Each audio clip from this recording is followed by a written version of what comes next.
Looking backward, Chapter 8. When I awoke, I felt greatly refreshed and lay a considerable time in a dozing state, enjoying the sensation of bodily comfort. The experience of the day previous, my waking to find myself in the year 2000, the sight of the new Boston, my host and his family, and the wonderful things I'd heard, were a blank in my memory. I thought I was in my bedchamber at home, and the half-dreaming, half-waking fancies which passed before my mind related to the incidents and experiences of my former life. Dreamily, I reviewed the incidents of Decoration Day, my trip in company with Edith and her parents to Mount Auburn, and my dining with them on return to the city. I recalled how extremely well Edith had looked, and from that fell to thinking of our marriage. But scarcely had my imagination begun to develop this delightful theme than my waking dream was cut short by the recollection of the letter I'd received the night before from the builder announcing that the new strikes might postpone indefinitely the completion of the new house. The chagrin which this recollection brought with it effectually roused me. I remembered that I had an appointment with the builder at 11 o'clock to discuss the strike, and opening my eyes, looked up at the clock at the foot of my bed to see what time it was. But no clock met my glance, and what was more, I instantly perceived that I was not in my room. Starting up on my couch, I stared wildly round the strange apartment. I think it must have been many seconds that I sat up thus, in bed, staring about without being able to regain the clue to my personal identity. I was no more able to distinguish myself from pure being during those moments than we may suppose a soul in the rough to be before it had received the earmarks, the individualizing touches which make it a person. Strange that the sense of this inability should be such anguish, but so we are constituted.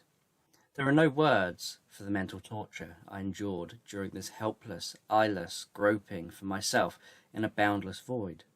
No other experience of the mind gives probably anything like the scene of absolute intellectual arrest from the loss of mental fulcrum, a starting point of thought which comes during such a momentary observation of the sense of one's identity.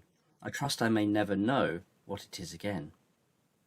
I do not know how long this condition had lasted.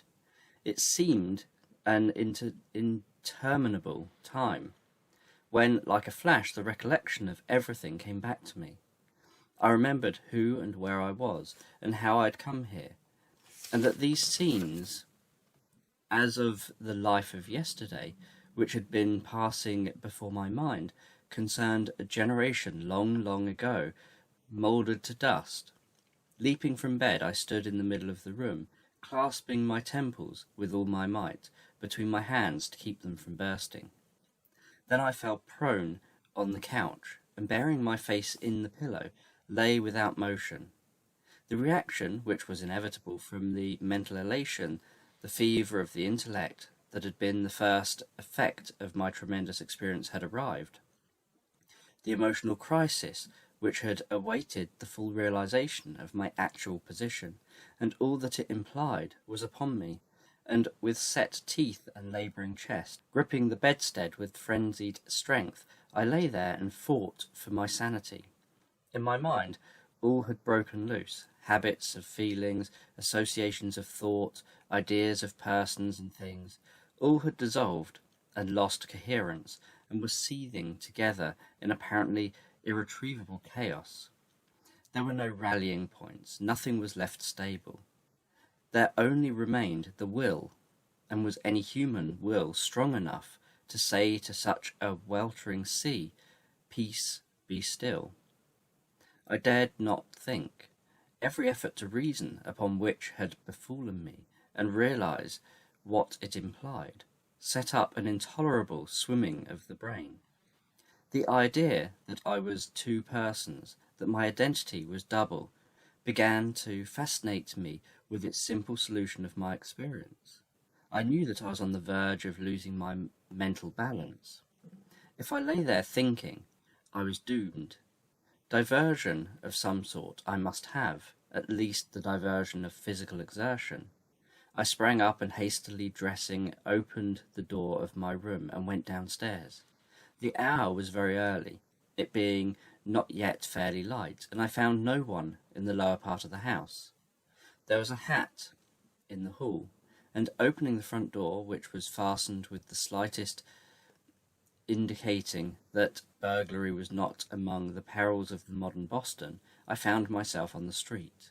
For 2 hours I walked or ran through the streets of the city, visiting most quarters of the peninsular part of the town. None but an antiquarian who knows something of the contrast which the Boston of today offers to the Boston of the 19th century can begin to appreciate what a series of bewildering surprises I underwent during that time. Viewed from the housetop the day before, the city had indeed appeared strange to me, but that was only in the general aspect. How complete the change had been, I first realized now that I was walking the streets. The few old landmarks which still remained only intensified this effect, for without them I might have imagined myself in a foreign town. A man may leave his native city in childhood and return 50 years later, perhaps to find it transformed in many features.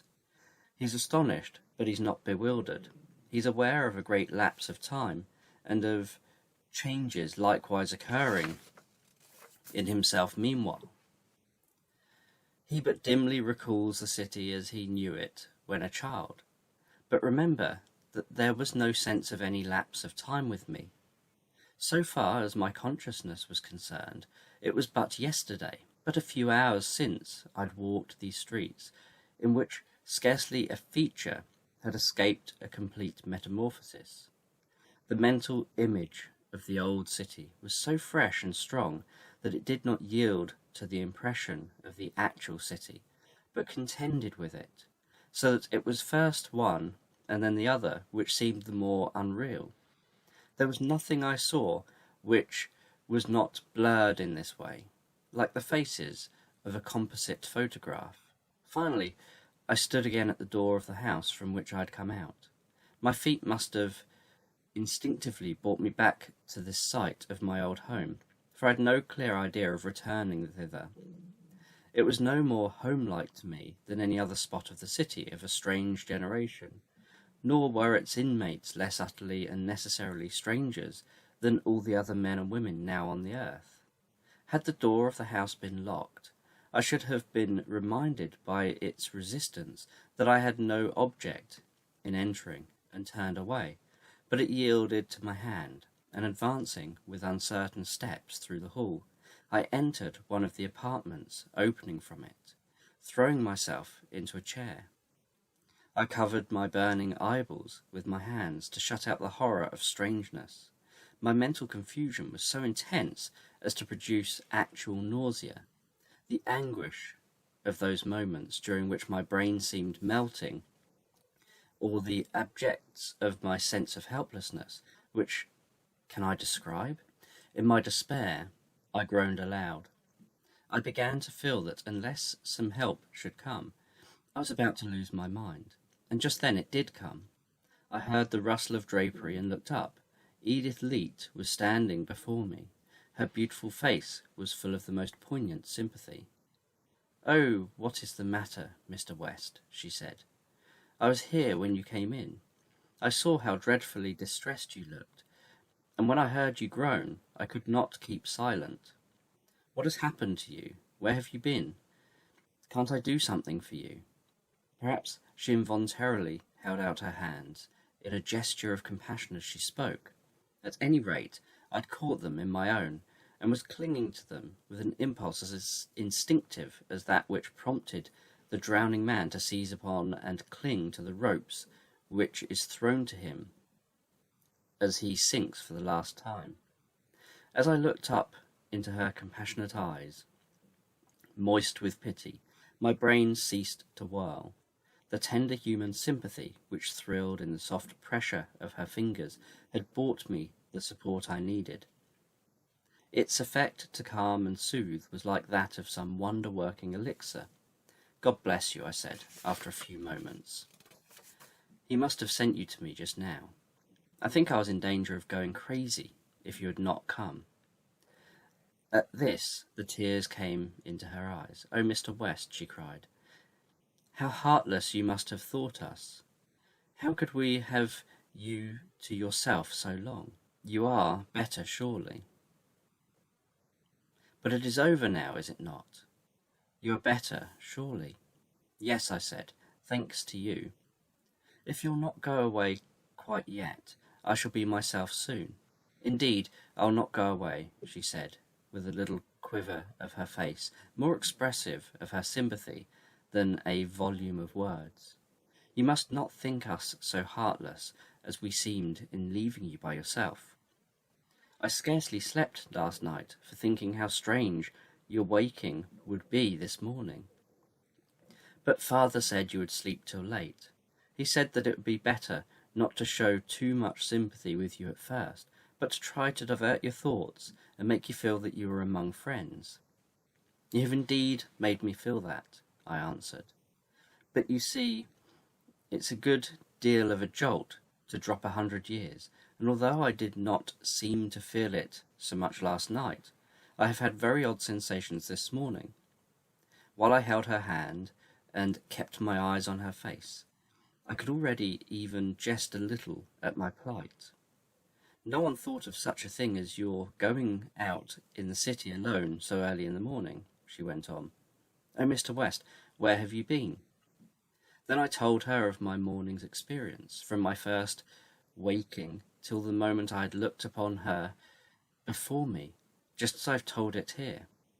She was overcome by a distressful pity during the recital, and though I had released one of her hands, did not try to take from me the other, seeing no doubt how much good it did me to hold it.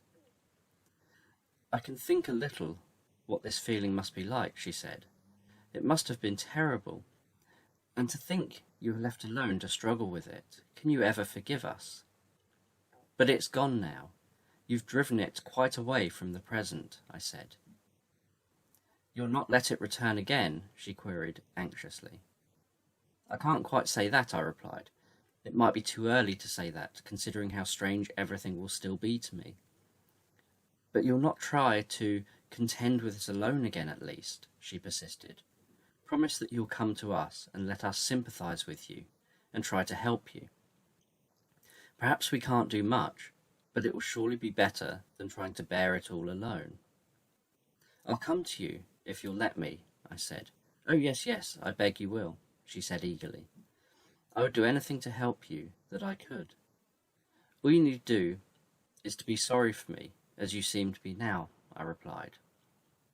"It is understood then," she said, smiling with wet eyes, "that you are to come and tell me next time and not run all over Boston among strangers." This assumption that we were not strangers seemed scarcely strange. So near within these few minutes had my trouble and her sympathetic tears brought us. "I'll promise when you come to me," she added, with an expression of charming archness, passing, as she continued, into one of enthusiasm, "to seem as sorry for you as you wish, but you must not, for a moment, suppose that I am really sorry for you at all, or that I think you'll be sorry for yourself. I know as well as I know that the world now is heaven compared with what it was in your day, that the only feeling you'll have after a little while will be one of thankfulness to God that your life in that age was so strangely cut off, to be returned to you in this." Chapter 9. Dr. and Mrs. Leete were evidently not a little startled to learn, when they presently appeared, that I'd been all over the city alone that morning, and it was apparent that they were agreeably surprised to see that I seemed so little agitated after the experience. "Your stroll could scarcely have failed to be a very interesting one," said Mrs. Leete as we sat down to the table soon after. "You must have seen a good many new things." "I saw very little that was not new," I replied, "but I think what surprised me as much as anything was not to find any stores on Washington Street or the banks on State. What have you done with the merchants and bankers? Hung them all, perhaps, as an anarchist wanted to do in my day?" "Not so bad as that," replied Dr. Leete. "We've simply dispersed with them. Their functions are obsolete in the modern world." "Who sells you things when you want to buy them?" I inquired. "There is neither selling nor buying nowadays. The distribution of goods is effected in another way. As to the bankers, having no money, we have no use for those gentry." "Miss Leete," said I, turning to Edith, "I'm afraid that your father is making sport of me. I don't blame him for the temptation my innocence offers must be extraordinary, but really there are limits to my credulity as to possible alterations in the social system." "Father has no idea of jesting, I am sure," she replied with a reassuring smile. The conversation took another turn then, the points of ladies' fashion in the 19th century being raised, if I remember rightly, by Mr. Leete, and it was not till later after breakfast, when the doctor had invited me up to the housetop, which appeared to be a favourite resort of his, that he recurred to the subject. "You were surprised," he said, "at my saying that we got along without money or trade, but a moment's reflection will show that trade existed and money was needed in your day, simply because the business of production was left in private hands, and that consequently they're superfluous nowadays." "I do not at once see how that follows," I replied. "It is very simple," said Dr. Leete. "When innumerable different and independent persons produce the various things needed to life and comfort, endless exchanges between individuals were requisite in order that they might supply themselves with what they desired. These exchanges constituted trade, and money was essential as their medium. But as soon as the nation became the sole producer of all sorts of commodities, there was no need of exchanges between individuals that they might get what they required. Everything was procurable from one source, and nothing could be procured elsewhere. A system of direct distribution from the national storehouses took the place of trade, and for this money was unnecessary."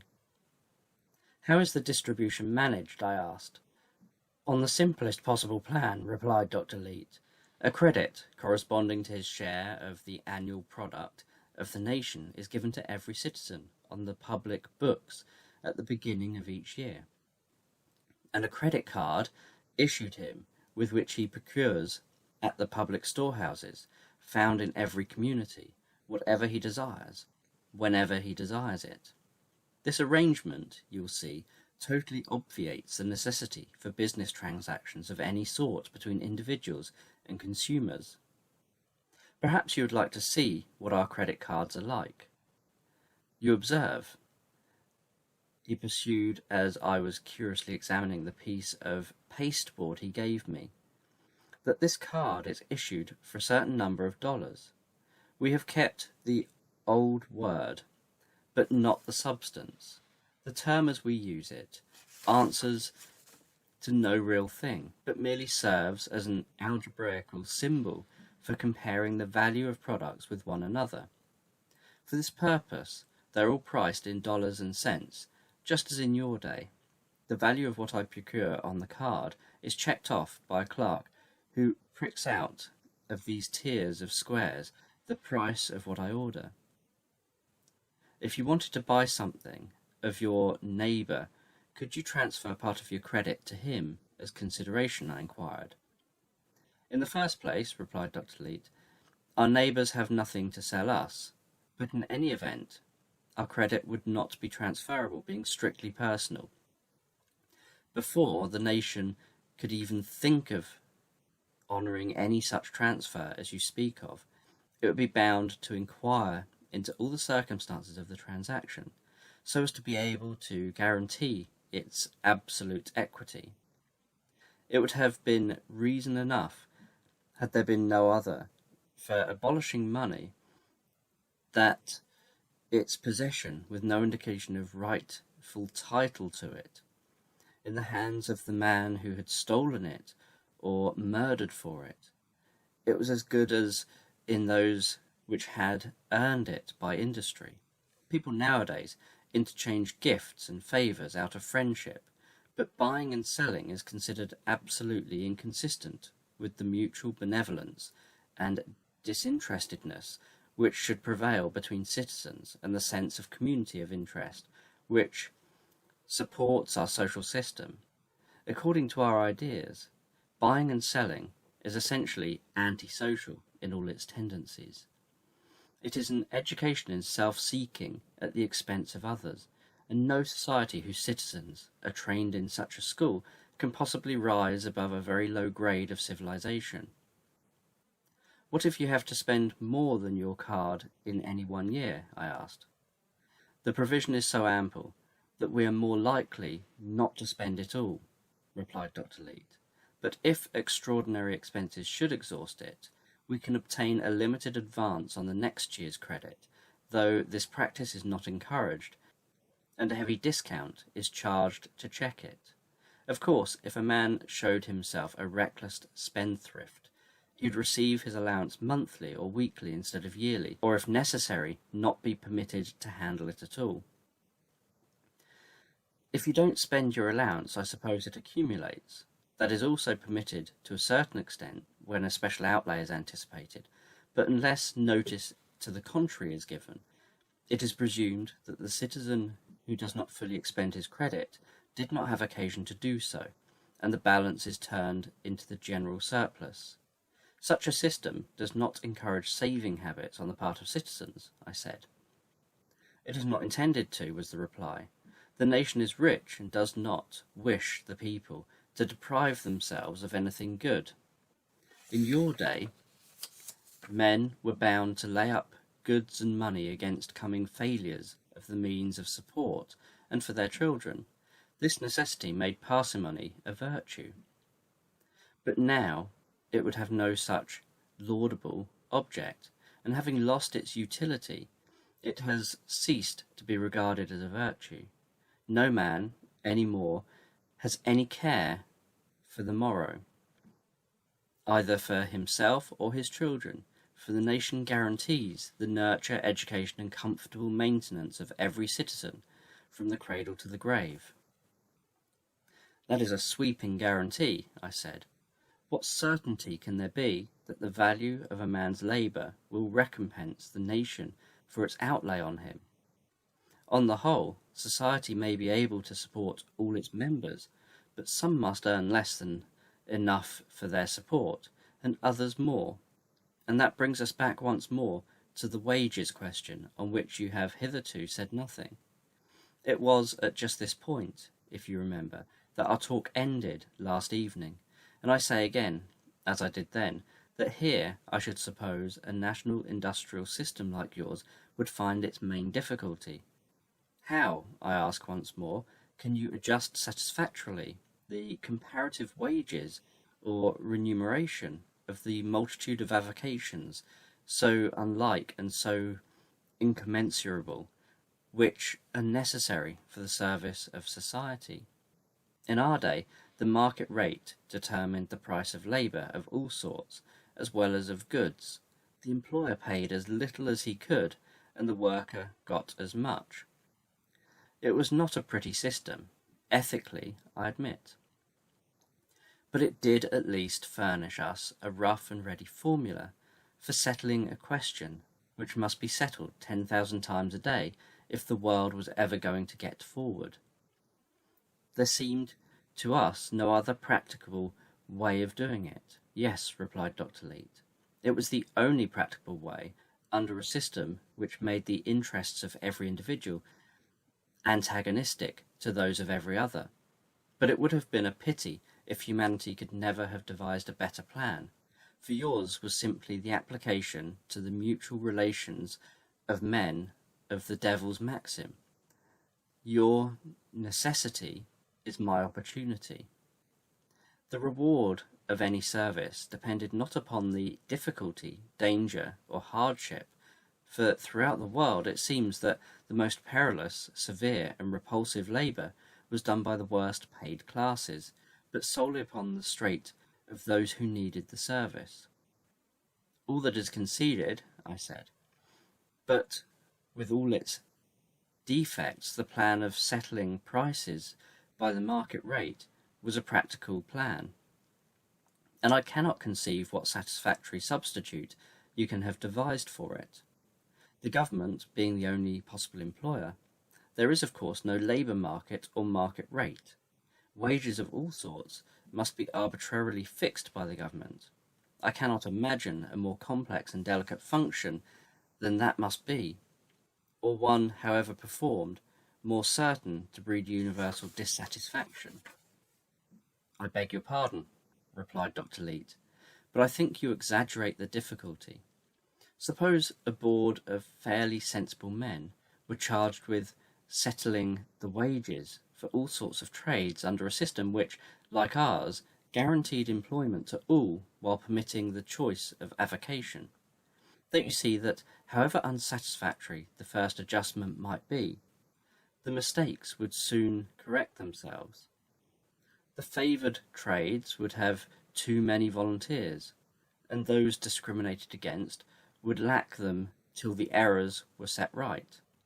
But this is aside from the purpose, for though this plan would, I fancy, be practicable enough, it is no part of our system. How then do you regulate wages? I once more asked. Dr. Leete did not reply till after several moments of meditative silence. I know, of course, he finally said, enough of the old order of things to understand just what you mean by that question, and yet the present order is so utterly different at this point that I'm a little at loss how to answer you best. You ask me how we regulate wages. I can only reply that there is no idea in the modern social economy which at all corresponds with what you meant by wages in your day. I suppose you mean that you have no money to pay wages in, said I, but the credit given the workers at the government storehouse answers to his wages with us. How is the amount of the credit given respectively to the workers in different lines determined? By what title does the individual claim his particular share? What is the basis of allotment? His title, replied Dr. Leete, is his humanity. The basis of his claim is the fact that he is a man. The fact that he is a man, I repeated incredulously. Do you possibly mean that all have the same share? Most assuredly. The reader of this book, never having practically known any other arrangement, or perhaps very carefully considered that historical accounts of former epochs in which a very different system prevailed, cannot be expected to appreciate the stupor of amazement into which Dr. Leete's simple statement plunged me. You see, he said, smiling, that it is not merely that we have no money to pay wages in, but, as I said, we have nothing at all answering to your idea of wages. By this time I'd pulled myself together sufficiently to voice some of my criticisms, which, man of the 19th century, as I was, came uppermost in my mind upon this, to me, astounding arrangement. Some men do twice the work of others, I exclaimed. Are the clever workmen content with a plan that ranks them with the indifferent? We have no possible grounds for any complaint of injustice, replied Dr. Leete. By requiring precisely the same measure of service from all, how can you do that, I should like to know, when no two men's powers are the same? Nothing could be simpler, was Dr. Leete's reply. We require of each that he shall make the same effort. That is, we demand of him the best service it is in his power to give.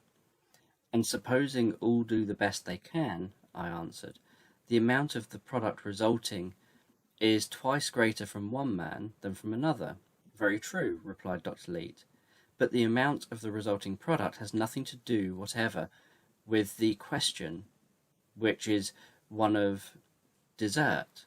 Desert is a moral question, and the amount of the product a material quantity.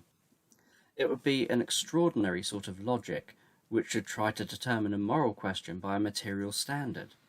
The amount of the effort alone is pertinent to the question of desert.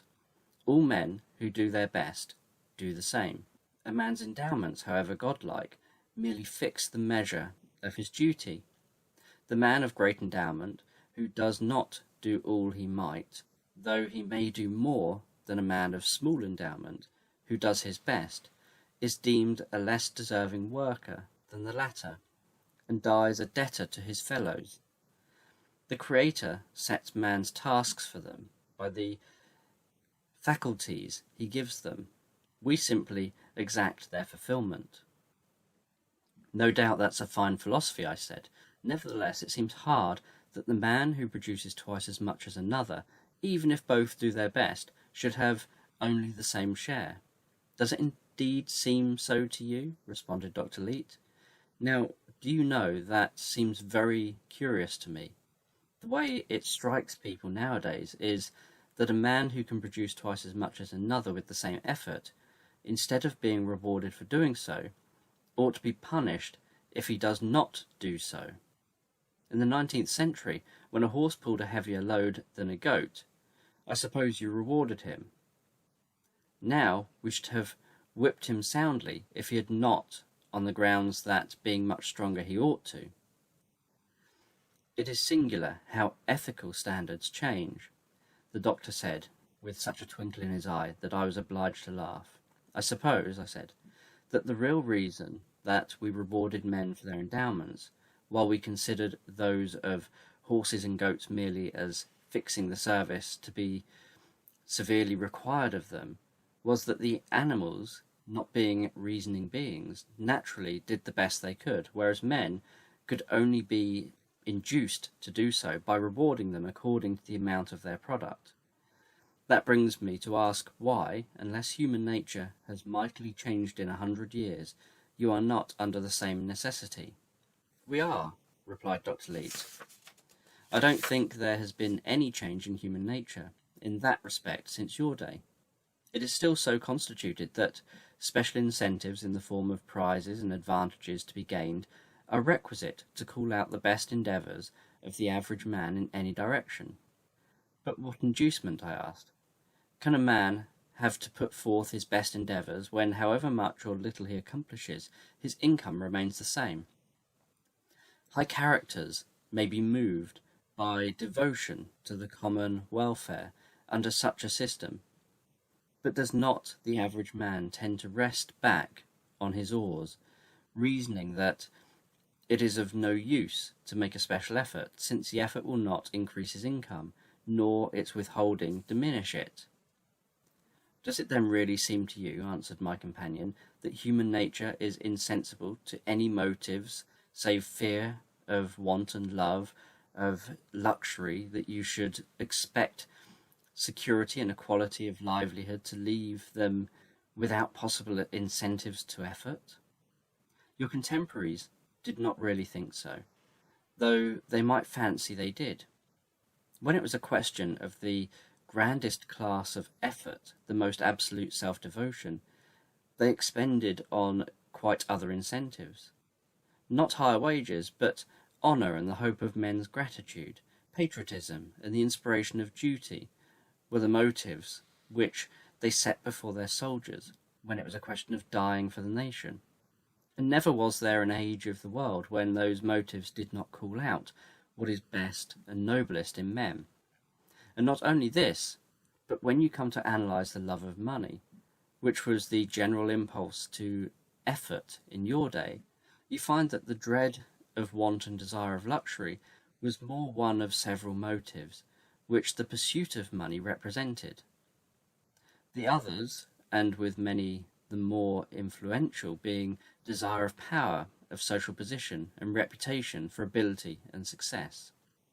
So you see that although we have abolished poverty and the fear of it, and inordinate luxury with the hope of it, we have not touched the greater part of the motives which underlay the love of money in former times, or any of those which prompted the supremer sort of effort. The coarser motives, which no longer move us, have been replaced by higher motives wholly unknown to the mere wage earners of your age. Now that industry, of whatever sort, is no longer self-service, but service of the nation, patriotism, passion for humanity, impel the workers, as in your day they did the soldier. The army of industry is an army not alone by virtue of its perfect organization, but by reason also of the ardour of self-devotion which animates its members.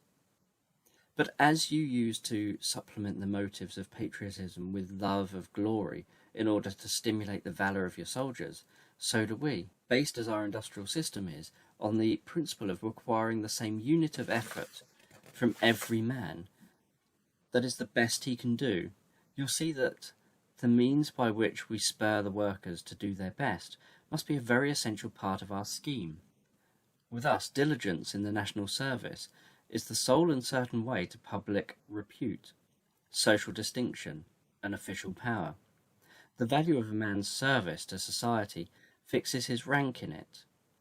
Compared with the effect of our social arrangements in impelling men to be zealous in business, we deemed the object lesson of biting poverty and the wanton luxury on which you depend a device as weak and uncertain as it was barbaric.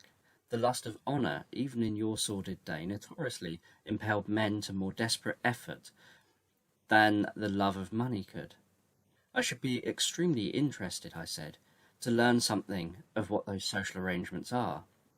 The scheme, in its details, replied the doctor, is of course very elaborate, for it underlies the entire organisation of our industrial army. But a few words will give you a general idea of it. At the moment our talk was charmingly interrupted by the emergence upon the aerial platform where we sat of Edith Leete. She was dressed for the street and had come to speak to her father about some commission she was to do for him. "By the way, Edith," he exclaimed, as she was about to leave us to ourselves, "I wonder if Mr. West would not be interested in visiting the store with you. I've been telling him something about our system of distribution, and perhaps he might like to see it in practical operation. My daughter," he added, turning to me, "is an indefatigable shopper, and can tell you more about the stores than I can." The proposition was naturally very agreeable to me, and Edith, being good enough to say that she should be glad to have my company, we left the house together. Chapter 10. "If I'm going to explain our way of shopping to you," said my companion as we walked along the street, "you must explain your way to me. I've never been able to understand it from all I have read on the subject. For example, when you had such a vast number of shops, each with its different assortment, how could a lady ever settle upon any purchase till she'd visited all the shops? For until she had, she could not know what there was to choose from." "It was, as you suppose, that was the only way she could know," I replied. "Father calls me an indefatigable shopper, but I should soon be very fatigued if I had to do as they did," was Edith's laughing comment.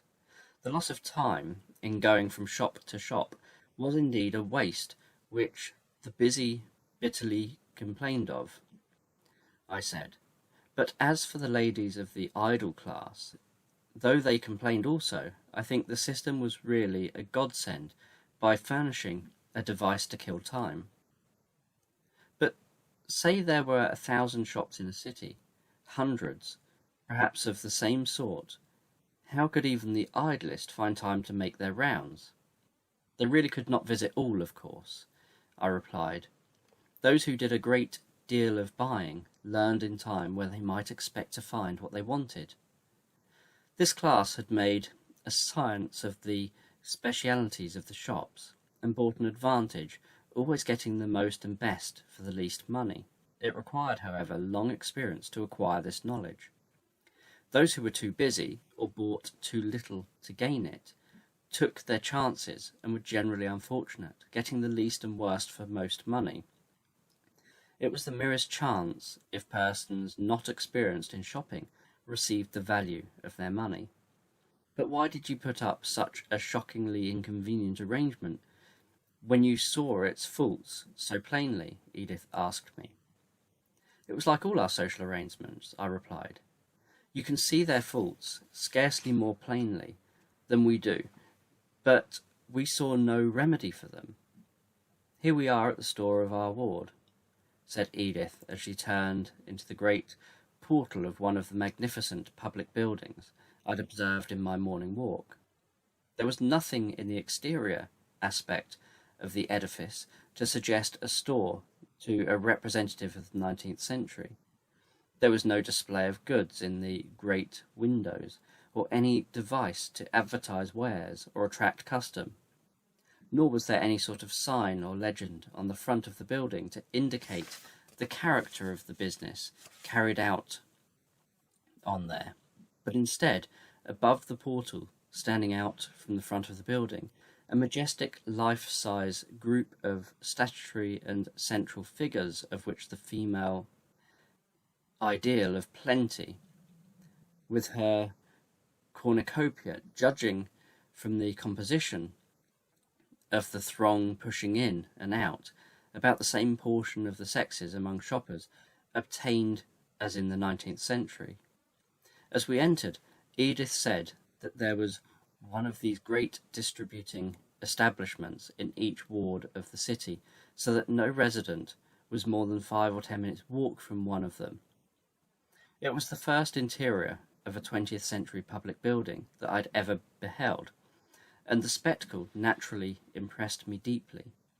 I was in a vast hall full of light, received not alone from the windows on all sides, but from the dome, the point of which was 100 feet above. Beneath it, in the centre of the hall, a magnificent fountain played, cooling the atmosphere to a delicious freshness with its spray. The walls and ceilings were frescoed in mellow tints, calculated to soften without absorbing the light which flooded the interior. Around the fountain was a space occupied with chairs and sofas, on which many persons were seated, conversing.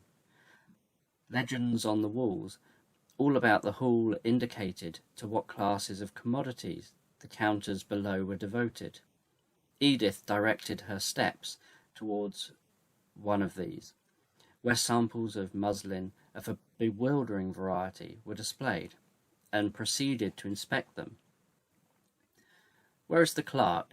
I asked, for there was no one behind the counter, and no one seemed coming to attend the customer. "I have no need of a clerk yet," said Edith. "I've not made my selection." "It was the principal business of clerks to help people to make their selections in my day," I replied. "What, to tell people what they wanted?" "Yes, and oftener to induce them to buy what they didn't want." "But did not ladies find that very impertinent?" Edith asked wonderingly. What concern could it possibly be to the clerks whether people bought or not? It was their sole concern, I answered. They were hired for the purpose of getting rid of the goods, and were expected to do their utmost, short of the use of force, to compass that end. "Ah, yes, how stupid I am to forget," said Edith.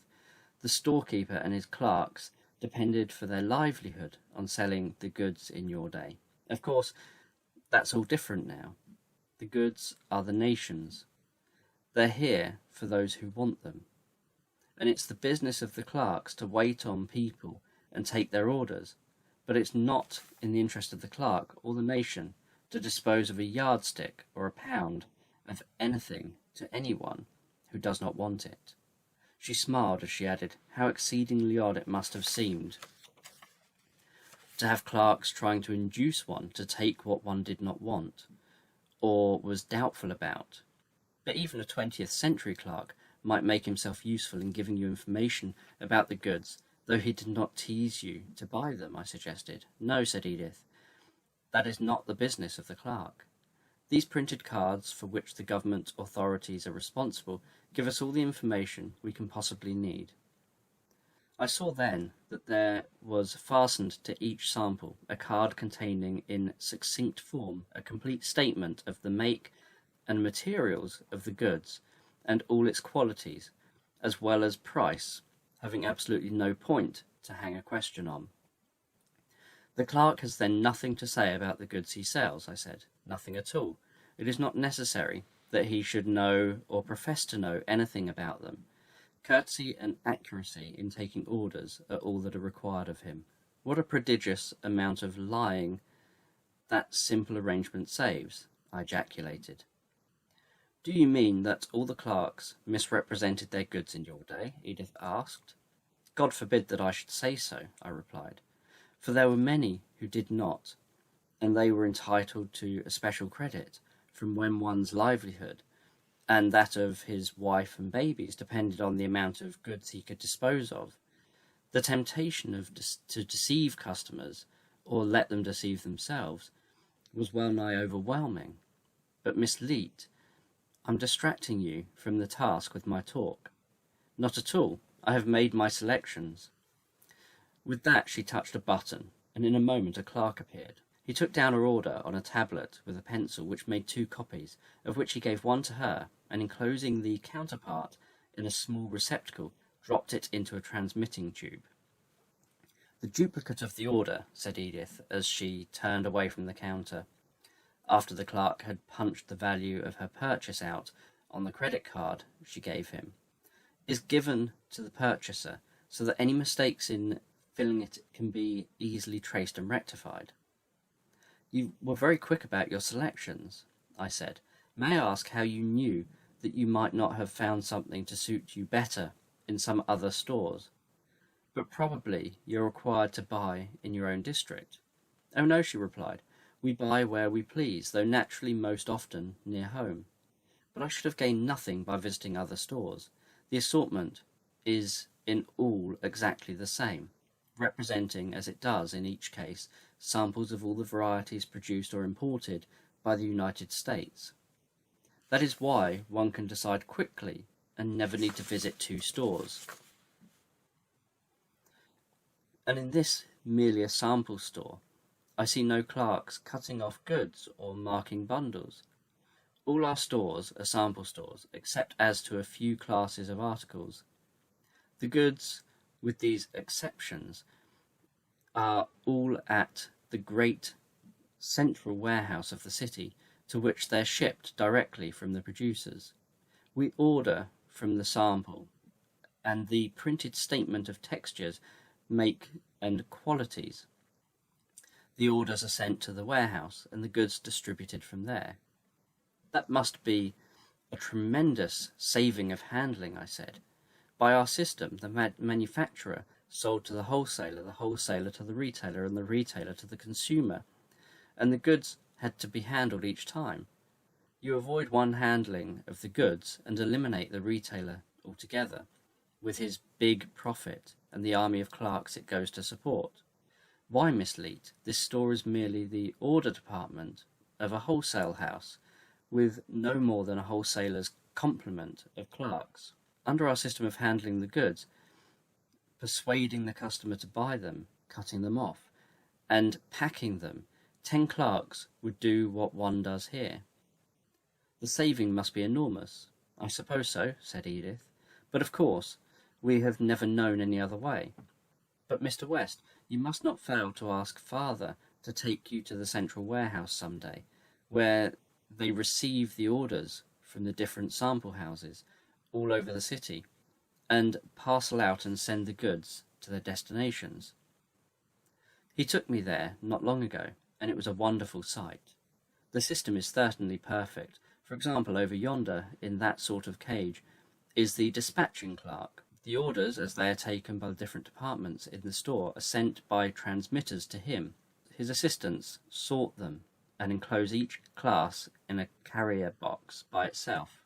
The dispatching clerk has a dozen pneumatic transmitters before him answering to the general classes of goods, each communicating with the corresponding department at the warehouse.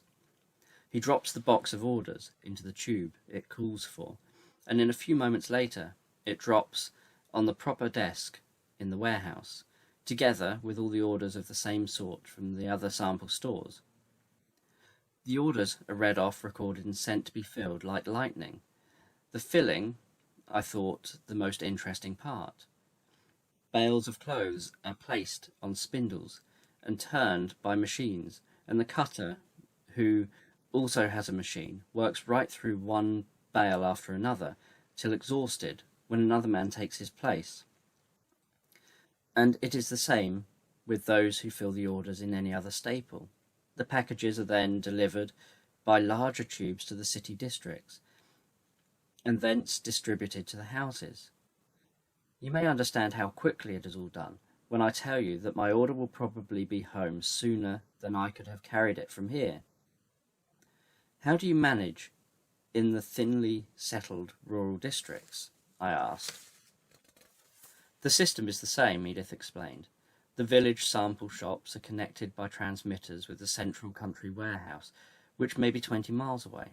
The transmission is so swift, though, that the time lost on the way is trifling, but to save expense, in many counties, one set of tubes connects several villages with the warehouse, and then there is time lost waiting for one another.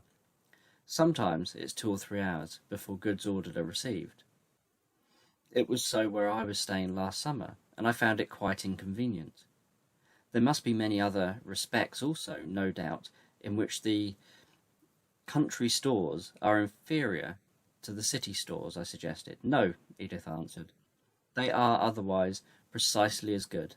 The sample shops of the smallest villages, just like this one, give you the choice of all the varieties of goods the nation has to offer. And the warehouses are drawn on the same source as the city warehouse. As we walked home, I commented on the great variety in the size and cost of the houses. How is it, I asked, that this difference is consistent with the fact that all citizens have the same income? Because, Edith explained, although the income is the same, personal taste determines how the individual shall spend it. Some like fine horses, others, like myself, prefer pretty clothes. Still others want an elaborate table. The rents which the nation receives for these houses vary according to size, elegance, and location, so that everybody can find something to suit. The larger houses are usually occupied by large families, in which there are several to contribute to the rent, while small families like ours find smaller houses more convenient and economical. It is a matter of taste and convenience wholly. I've read that in the old times, people often kept up establishments and did other things which they could not afford for ostentation, to make people think they were richer than they were. Was it really so, Mr. West? I shall have to admit that it was, I replied. Well, you see, it could not be so nowadays, for everybody's income is known, and it is known that what is spent one way must be saved another.